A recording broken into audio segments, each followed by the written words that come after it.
उपाध्याय साहब, बहुत शानदार हम लोगों ने रैली देखी फार्मा स्पेस में कोविड के चलते चलते।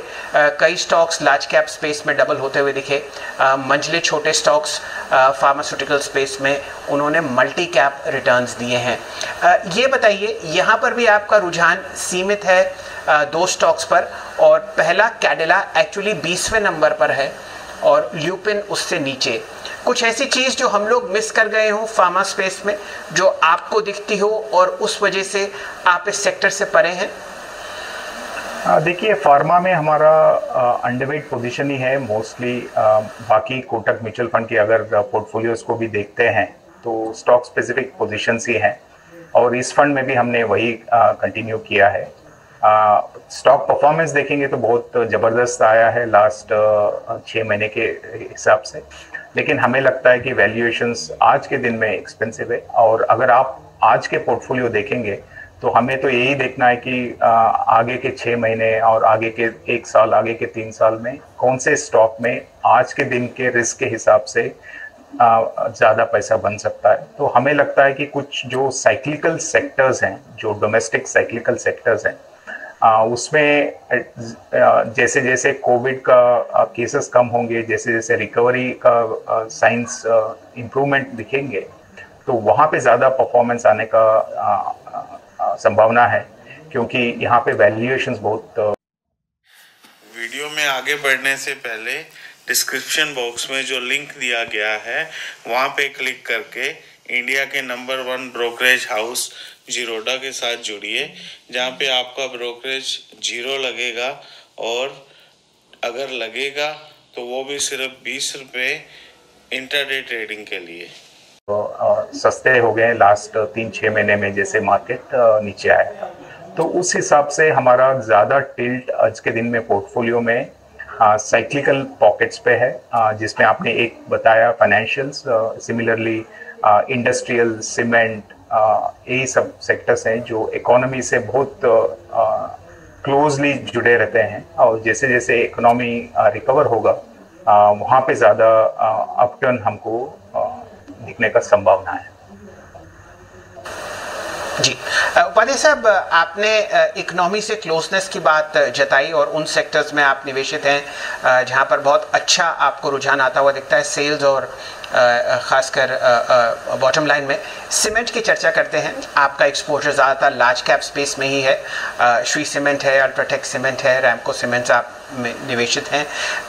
जिस हिसाब से फंड का स्ट्रक्चर है, आप ज़्यादातर लार्ज कैप स्टॉक्स पर ही फोकस कर रहे हैं। यहाँ पर आपको ऐसा नहीं लगता कि क्योंकि मल्टी कैप आपको एक फ्लेक्सिबिलिटी लगी हुई है तो कुछ मिड कैप सीमेंट होना चाहिए था, या आप ये मान के चलते हैं कि सेफ्टी इज पैरामाउंट? इसमें करीब करीब 75% लार्ज कैप में निवेश हुआ है, बाकी मिड और स्मॉल कैप में निवेश हुआ है। और अगर आप इतिहास में जाके देखेंगे तो भी 65 से 75% लार्ज कैप में ये फंड के थ्रू निवेश हुआ है। तो ब्रॉडली हम वो जो 65 to 75 का रेंज में हम लार्ज कैप लेते हैं। जैसे आपने सीमेंट सेक्टर का बात किया, उसमें रैमको तो क्लियरली मिड कैप है, तो दोनों लार्ज कैप और मिड कैप में हमारा इन्वेस्टमेंट्स है सीमेंट में। हम क्या देख रहे हैं अभी निवेश करने के टाइम, हम ये नहीं देख रहे हैं कि ये लार्ज कैप है कि या मिड कैप है, लेकिन हमें सीमेंट सेक्टर में आगे के 3-5 साल में बहुत बड़ा बुल रन दिखाई दे रहा है। क्योंकि अगर आप पिछले 5 या 7 साल देखेंगे, हर साल जो कैपेसिटी आ रहा था इंक्रीमेंटली सीमेंट इंडस्ट्री में भारत में, जो डिमांड था वो जो कैपेसिटी आ रहा था उससे कम था। तो यानी कि हर साल कैपेसिटी एक्सेस होते गया। अगर आप आज के दिन में देखते हैं और आगे के 5 साल देखते हैं, जो डिमांड है वो जो कैपेसिटी आ सकता है उससे ज़्यादा है, क्योंकि जो पाइपलाइन में कैपेसिटी है वो सब हमें पता है। तो इसमें क्या होगा, आगे 3-5 साल में कैपेसिटी यूटिलाइजेशन जो है इंडस्ट्री का वो ऊपर जाते रहेगा। आज के दिन में 70% कैपेसिटी यूटिलाइजेशन है, और हमने पहले देखा हुआ है कि जब ये 80-85% कैपेसिटी यूटिलाइजेशन हो जाता है तब प्रॉफिटेबिलिटी बहुत अच्छा हो जाता है। यानी कि जो सीमेंट का जो फायदा होता है कंपनीज को प्राइसिंग का, वो बहुत ज़्यादा होता है।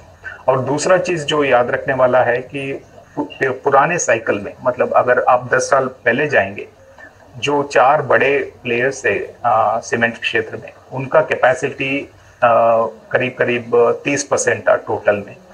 आज के दिन में ये करीब करीब 60% हो गया। तो यानी कि इंडस्ट्री भी बहुत अच्छे तरह से कंसोलिडेट हो गया है in favour of some of the large players in the industry.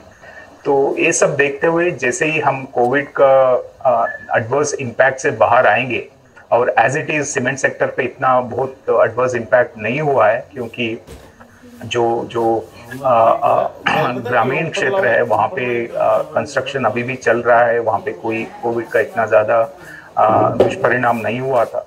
तो हमें लगता है कि ये जो मोमेंटम बना हुआ है वॉल्यूम ग्रोथ सीमेंट में, वो कंटिन्यू करना चाहिए। अगर वो होगा तो नेक्स्ट साइकिल में एक दूसरा फायदा ये है कि इंडस्ट्री भी कंसोलिडेट हो गई है, और जो प्राइसिंग पावर जो कहते हैं हम कंपनीज के लिए, वो काफ़ी स्ट्रांग है। तो इसलिए नेक्स्ट साइकिल का जो प्रॉफिटेबिलिटी है वो प्रीवियस साइकिल से बेहतर होना चाहिए। यही अनुमान लगाते हुए हमारा जो ओवरवेट पोजीशन है सीमेंट में, उसको हमने लिया है। बखूबी आपने समझाया हर्ष जी कि आप ओवरवेट क्यों है सीमेंट में, सेक्टर में कंसोलिडेशन है, और जो डिमांड है वो इनपुट कैपेसिटी से आपको बढ़ती हुई दिख रही है।